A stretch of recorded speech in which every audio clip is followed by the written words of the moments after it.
into the online broadcast network, AFTERBUZZ TV.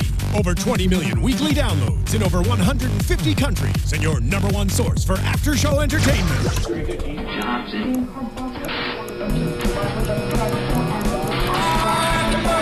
AFTERBUZZ TV, the destination for TV superfans. Producing aftershows for over 300 of your favorite TV shows, interviewing celebrities and showrunners, and bringing you behind-the-scenes exclusives. All thanks to E! Entertainment's Maria Menounos, producer Kevin Undergaro, and internet leader Akamai. Now, let the buzz begin!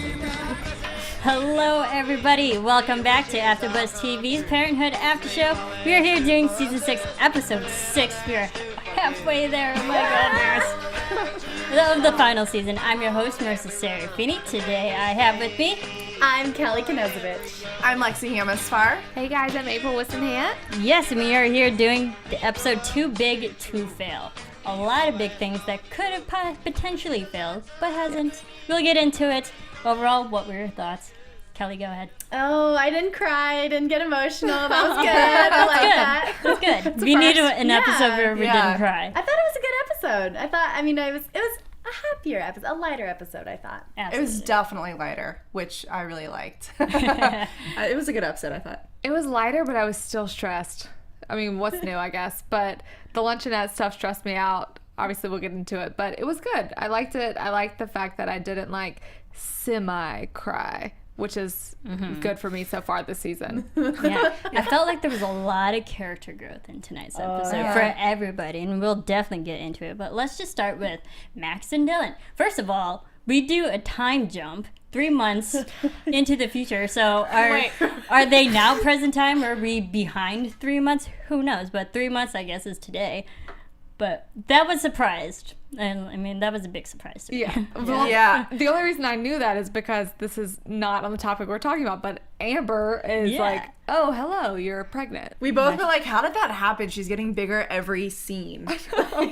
Yeah. That's how I knew the time hop happened. But Max and Dylan have obviously gone forward in their relationship because she's coming to his house. She's spending the night, which I'm like, that's okay with you? Because that would not have... Well, in fairness, 3 months have passed. I mean, they've been spending a lot of time together. Maybe they're at that next step to having sleepovers. Yeah. That was sweet. It was sweet.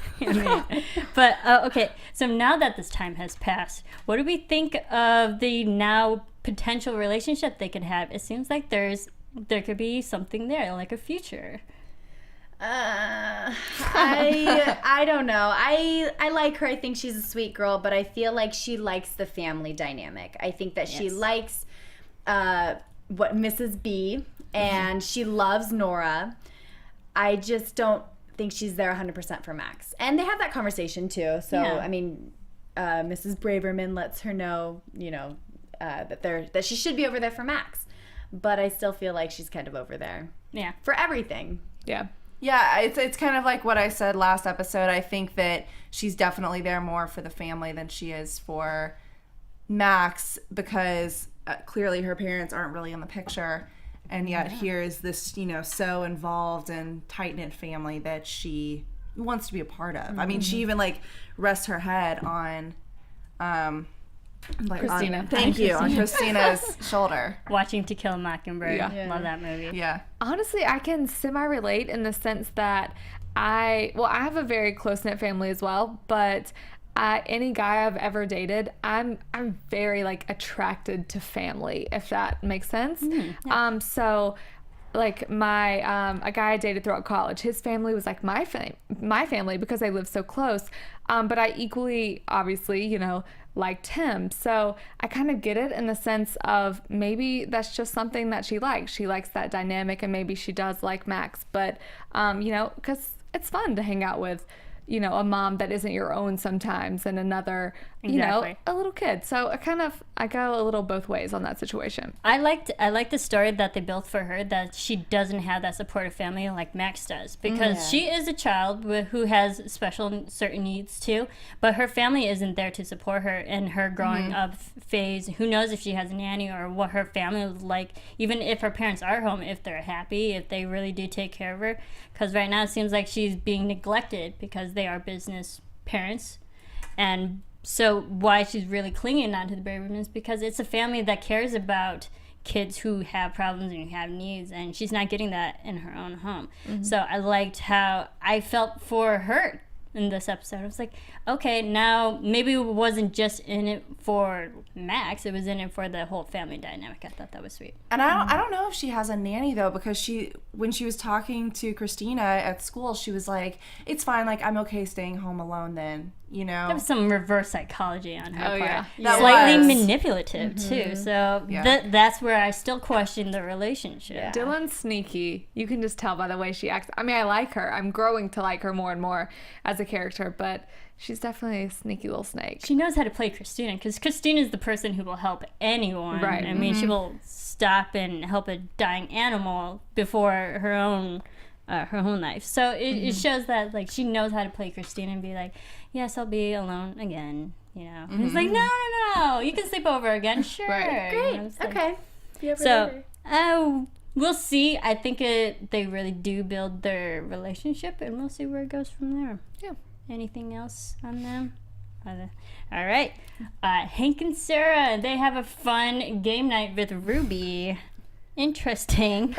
Fun, yeah. I wouldn't really call it fun. Interesting. Definitely an interesting night. Yes. I mean, okay, so Ruby, of course, again, being that teenage woman or girl coming in, not liking her mother, and saying she's unhappy. And then, of course, Sarah has the awesome idea of having a game night, which is traditional in her family. So, and that shows another dynamic. She's trying to build a family with Hank and being close to Ruby. Did you expect for it to go down this way? Yes. Yeah. Of course. It's Ruby. And as soon as I saw how quickly Amber and Sarah were going back and forth, like bantering in the game, I was like, This can't be good. done. Yeah. Because when is Hank ever going to be that good at playing celebrity? No, it's just not going to happen. Yeah. And they're not close enough. They don't have the relationship. Exactly. And just literally going after that incredible round between Sarah and Amber, that mother-daughter relationship that's so strong and they're awesome together. And then Ruby following up with that, literally starting the episode saying, I hate mom, and she doesn't have that relationship with her mother. So he knew she was going to be jealous and not going to be I definitely having a fun felt there time. would be some competition there. Not only would she not be good at the game, but I felt that there would for sure be competition. I would love to play game night with them. That would be fun. Yeah. So good, though. I would be I'm like, I'm nervous to play with them. Yeah. But those clues that Amber and Sarah were doing, or I guess Amber was giving Sarah, great clues. Oh, yeah. Amazing. Yeah. Even Ruby's clues, though, I'm like, of course it's Shakira. Yeah. Of course it's Peter. Right. I'm Hips like, don't lie. naturally. Yeah, that's who it is, yeah. That was funny. But it also just shows that Sarah's trying to be a somewhat of a mother, because she's the one looking out, be like, no, you know what a party means if they're going over, like, hanging out, what was it, studying? Yeah. Studying. You know they're not really going to be studying. They're going to be partying it up. She's had a teenage daughter. She's lying. But then, of course, after Ruby storms out, she goes over to her friend's house, plays beer pong, is hungover. What do we think of Amber in this scene? I loved it. I did, too. Yeah. It's such like a good, everyone needs, that 1 time, 2 times, sometimes maybe 3 times of having to learn like a good lesson. And, everyone messes up, and you need like a good time to not be able to get in trouble for the times that you mess up, and to actually like learn for yourself. And I liked it. I liked the connection that I could see developing between the two of them, I guess. Yeah. I thought it was good because I think that Ruby really needed a peer to kind of bring that reality check into her, that she needed to tone it back with the partying and be nicer to her dad, and Who's trying. Right, and clearly coming from Sarah, that's not going to happen. Coming from her mom, it's not going to happen. So I thought it was great to see Amber kind of in that. She was kind of taking on a motherly role, especially when she was taking care of her in the bathroom. See, we've seen Amber take care of Ryan before, and we've seen her take care of Drew too when Drew's come over. But this was something different, and I think it's different because she's pregnant, but I definitely see her being more of a mother, and I like that. I think she's going to be great.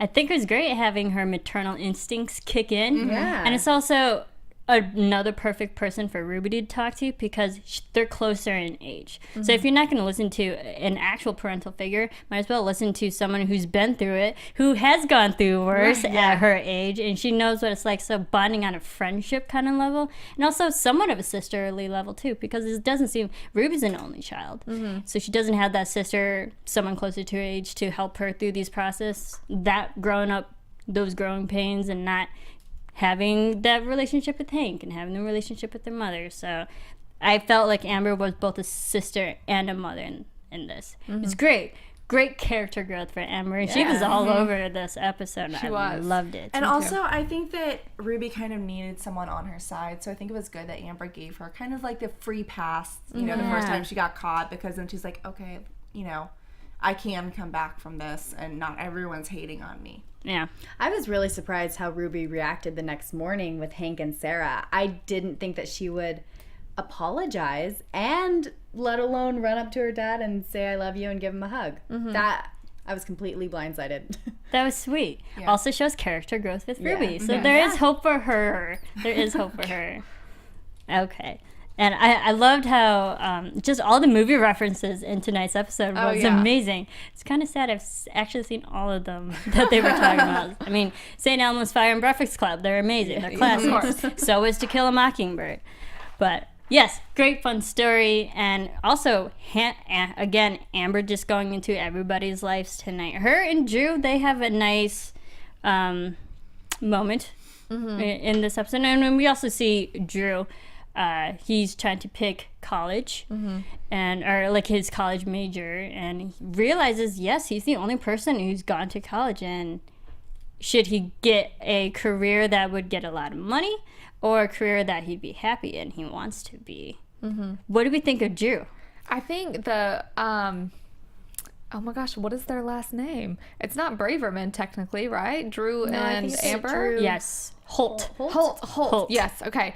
I think the Holt children are having major growth almost more than anyone this season. We see Drew really stepping it up. I thought, you know, they've always had such a close relationship, but it's so just sweet of him to want to help out his sister and to want to have this major, really, because he knows, like, I have to make money. But it's also really sad to me at the same time because obviously I'm definitely a firm believer in everyone following their dreams, but I of course know the realities of the world like we all do.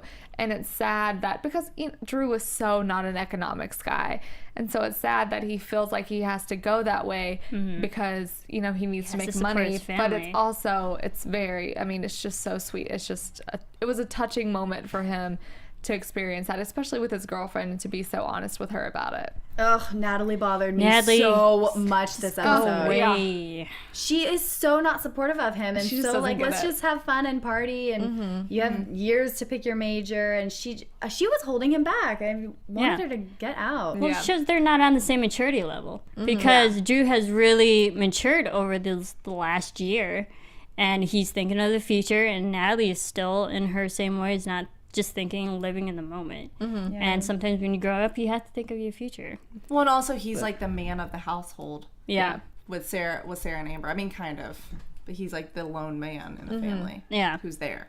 But I did enjoy the fun scene at the very beginning when they're baby shopping in their crib, and that one saleswoman who looked like she was working on commission and just trying to sell anything.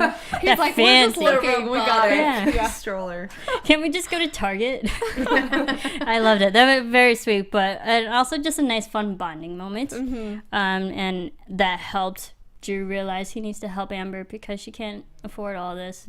And doesn't look like she'll be able to afford it with her salary. Right. Which leads into the whole luncheonette problem that's going on with Crosby and Adam. They're, you know, we know Oliver Rome left. They're not bringing in money. They haven't booked any guests or any guests. I'm so used to AFTERBUZZ and booking guests here. Wow. They haven't booked any talent to create new music and bring money in. And Amber, she wants a raise because she's trying to raise a baby by herself. But she also thinks she's very deserving of it too. Yes. Which she is. Rightfully so. Yeah. Rightfully so. And again, I think this is also another maturity moment of Amber, thinking, you know, she has to grow up and she's a hard worker and, you know, just building her career. I love that she gave her long-term goal and that she was like, you know, someday I would like to be an artistic partner of Luncheonette. I thought that was good that she was bold enough to put that out there, because I think that a lot of women or young girls would not say that. They would just, you know, I don't even think they would ask for a raise. Right. Are you surprised that now we know that 3 months have passed and Crosby and Adam haven't had any money coming in, but are you surprised that they didn't tell their wives for this long of a period? Not really. I'm not No. either. I kind of am. I think Adam. I think I'm surprised with Adam. Crosby, I kind of expected it, but Adam, I feel he and Christine have a very open and honest relationship, and the fact that he didn't really say anything, and then it just kind of boiled up, and he just kind of freaked out when she was talking to him about the bills or something that was overdue, and and the car and the check engine light. I was shocked with Adam. Yeah. I kind of expected it from Adam only because we've semi-seen it from him before. Whenever he was at his last job and having trouble, there was a while where he didn't tell Christina, and it's they definitely have an open and honest relationship for sure, but when it comes to finances and taking care of the family, he just never wants anyone to worry, period. And, you know, in the past seasons, he's been, you know, not only taking care of his family, but was also helping out his, you know, brothers and sisters at the same time as well. So I get where he didn't, or I semi-expected it. Crosby, I expected it from him only because I think he just thinks, oh, it's something I can come back from. I was telling Lexie earlier, I relate to Crosby's character in so many ways, and there are so many times where I think like, oh, I just won't say anything because I feel like I can fix it before it gets really bad. Yeah. And that's why I think he didn't say anything, is because he's thinking like, okay, I know things might be bad for a little while, but I'll come back. And they just haven't been able to come back from it yet. But where's the line drawn, though? Because it's been 3 months. Probably, you know, around the 3-month line. Oh, okay. You know? So you think sometime around there. okay. Yeah. He should say something at this point.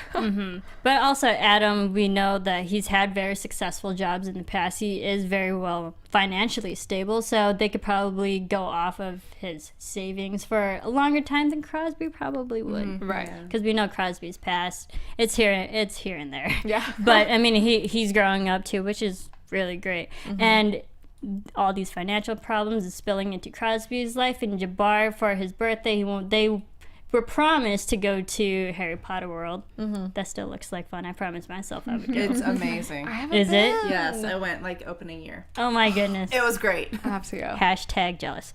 But yes, and you know, I really love this conversation between Jasmine and Crosby when all the secrets are out, and I loved how Jasmine was like, I'm afraid of you not telling me and be honest because you are my guy. It's like, we can have so long as we have a relationship, we're good. We don't have to have a house. We don't have to have any of these material items. We just need each other. And I thought this was very so encouraging. sweet. Yeah. Lexie, what did you think of this? I mean, I thought it was a very sweet conversation, and I think for Jasmine, it probably, all the pieces of the puzzle were coming together for why he was being so irrational with the motorcycle and stuff like that. And so I think it probably opened a lot of doors. And also, I liked how they handled the Harry Potter world situation with Jabbar. Yeah. Not even aside from the party, but the way they told him that, you know, it's not that it's not ever going to happen. It's just we can't afford it right now. And the fact that, you know, Jabbar was willing to pay for his ticket. I know. Yeah. Such a sweet kid. Think of him versus Sydney. Oh, gosh. I mean, Sydney would just like throw a fit if she didn't get to go to. I'm glad we Harry got a Potter break World. from Sydney tonight. Yeah, that I was mean, lovely. Me too. we missed Joel and Julia's story, but it was nice to have a kid who was still remained positive after being told unfortunate news. Yeah. But I did love that Harry Potter party. That was a nice compromise. I'm jealous Yeah. of that party. Yeah. I mean, there was the sorting hats. The sword With the moving mouth. Yeah, that's awesome. scarves. I'm like, where did you get those? Yeah, that was amazing. That was a nice compromise and very sweet, and it ended the episode on a happier note, I think. But hopefully their financial situation will start to, you know, get better for them, because right now it's not looking too good. I hope we already lost the big Braverman house last season. We can't lose the luncheonette. The luncheonette is so huge for them. I just think that, where do they go from there if they do? I really hope that they can figure out a way. I honestly feel like it'll come. Well, I guess it's a prediction thing, but yeah, I hope they can keep it up. Yeah, for sure.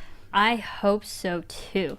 Anything else? There was a lot of things happening. Every episode, a lot of things happening, but a lot of character growth. One thing I was thinking about earlier, actually liked the fact that Sarah chimed in to Hank whenever the situation with he and Ruby was happening at first, whenever she was saying that she wanted to go to the party, but yada yada yada, and how she was drinking. The hand signals behind. She's like, oh yeah, drinking, smoking, of course.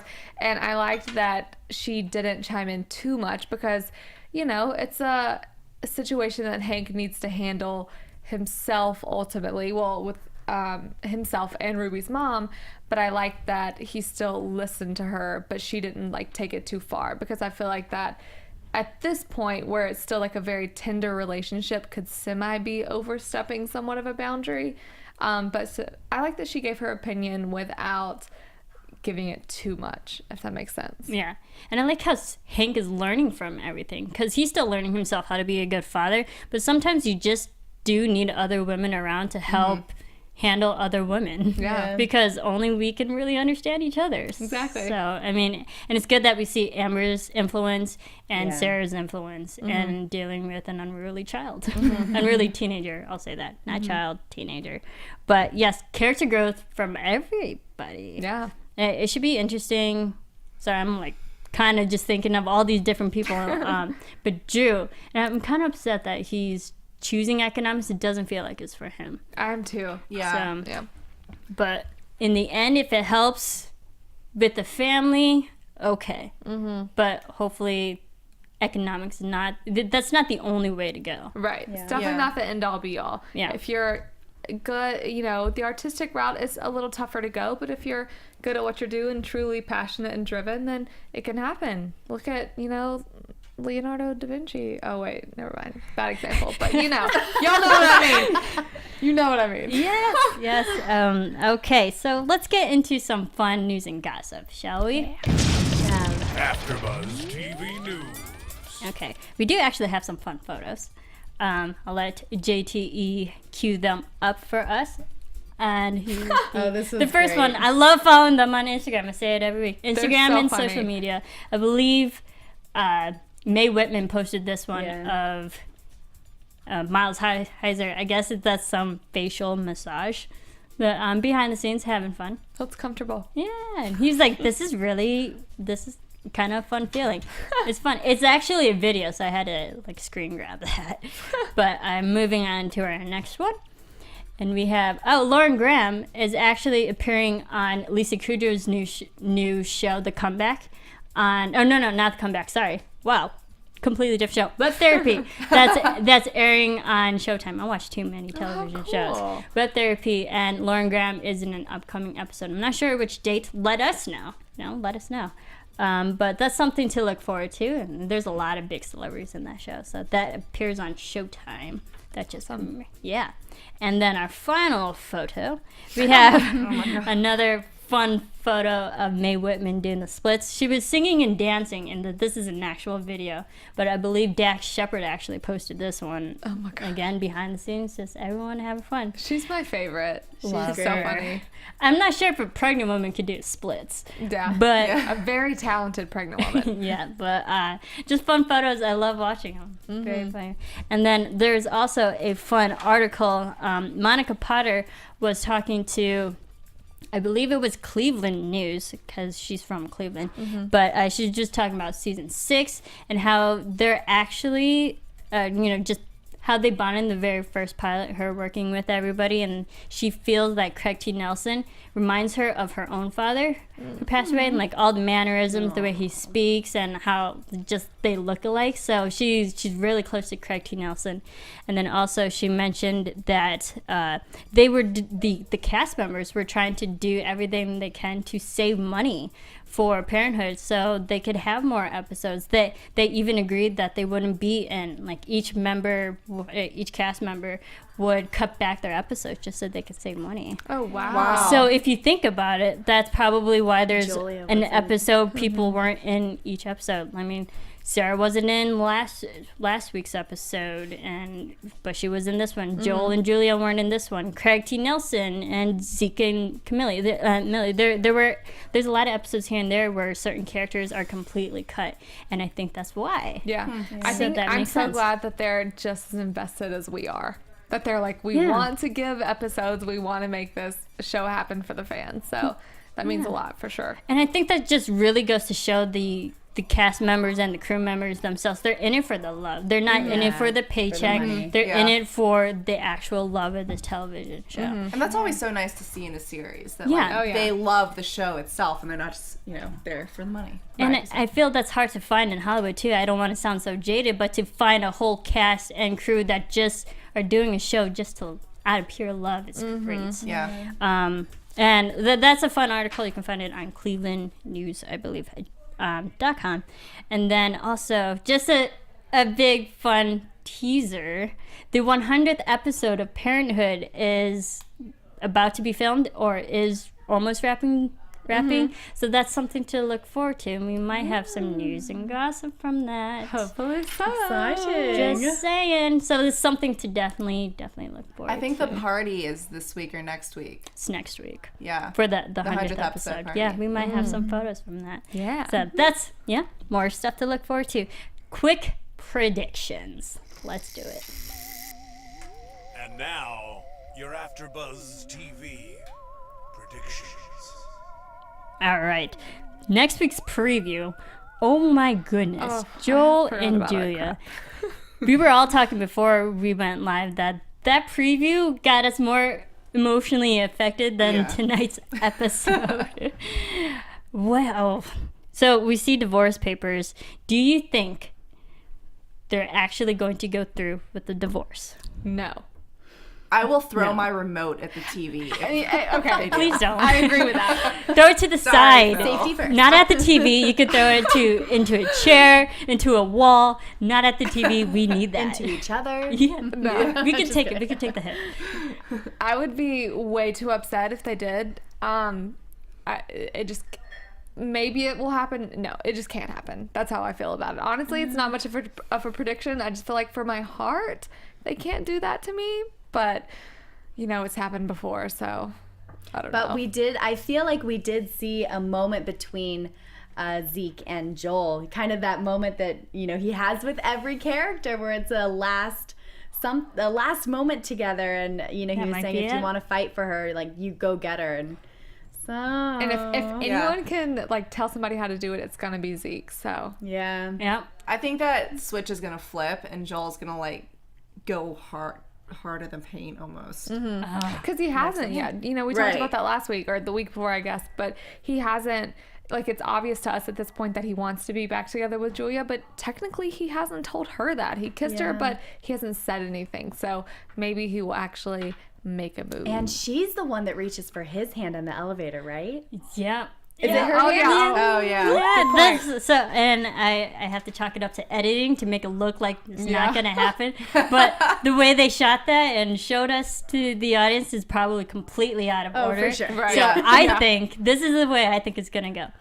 That her happy moment, Julia's happy moment on the couch with Chris. They're all happy, whatever. They get the divorce papers. They go to that meeting. They're questioning everything. They're in and then we see Joel go to Zeke. They have the last Zeke bonding moment. Good Lord. That's going to be emotional. And then at the end, very cliffhanger, Joel's going to go try to get Julia. And then the elevator doors are going to close, and that's going to be the end of the episode. That's a good prediction. I like that. You know what? I think Julia, just for the sake of a happy ending for this show, I think Julia's going to stay with Joel. We have to have one happy ending, We right? have to. And even Erika and Sam, they say that they want to be together. They want the characters to end together. So I think it's going to happen. I hope so. Be positive. Let's hope Team Julia is still exists by the end of this show. Absolutely. Oh my goodness, so much more to talk about. Where can everyone keep talking to you? Y'all can find me on Twitter and Instagram at April Whisenhant. You can find me on all social media at Lexie Hammesfahr. And you can follow me on Instagram and Twitter at Kellie Knez. And you can follow me on Twitter and on Instagram at Serafini TV. You can follow all of us here on AfterBuzz at AfterBuzz TV. And check out our fun dissections. We have the rest of the season to get to. More fun stuff to watch. Thank you all for listening and downloading, rating, and commenting on iTunes and YouTube. And we will see you next week for Parenthood. From executive producers Maria Menounos, Kevin Undergaro, Phil Svitek, and the entire AfterBuzz TV staff, we would like to thank you for listening to the AfterBuzz TV network. To watch or listen to other after shows and post comments or questions, be sure to visit AfterBuzzTV.com. I'm Sir Richard Wentworth, and this has been a presentation of AfterBuzz TV. Buzz you later. The views expressed herein are those of the hosts only and do not necessarily reflect the views of AfterBuzz TV or its owners or principals.